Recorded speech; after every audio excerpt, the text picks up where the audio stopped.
President Moon Jae-in urged the parliament to end the prolonged standoff and swiftly approve the supplementary budget, a key part of efforts to tackle unemployment and support regional economies hit by corporate restructuring. Our Moon Geon-young reports.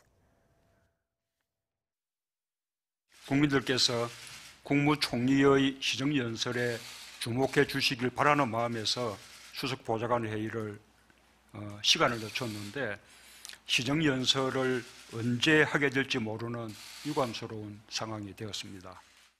President Moon Jae-in began the weekly meeting of his top aides Monday an hour later than usual at 3 p.m. with what's become a one-too familiar message from the president to the parliament, a plea for bipartisan support. The president did not hide his disappointment over the political parties' failure to narrow their differences, triggering cancellation of a floor session that was scheduled for earlier this afternoon, during which Prime Minister Lee Nak-yeon was expected to deliver a speech on the administration's proposal for a $3.7 billion worth supplementary budget. It's the second extra budget to be drawn up by the Moon administration since Mr. Moon took office last year and comes with a vow to create jobs and increase wages.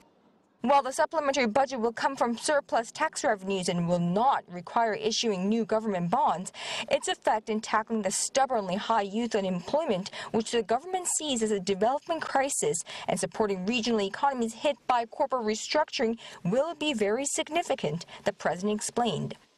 The South Korean leader pointed out the importance of taking the emergency spending measure in a timely manner, stressing the need for the parties to end the standoff and normalize the parliamentary session. 4월 임시국회에서 추경 예산안이 의결돼서 정부가 신속하게 집행할 수 있도록 국회의 대승적인 결단을 부탁을 드립니다. Moon Geon-young, Arirang News, The Blue House.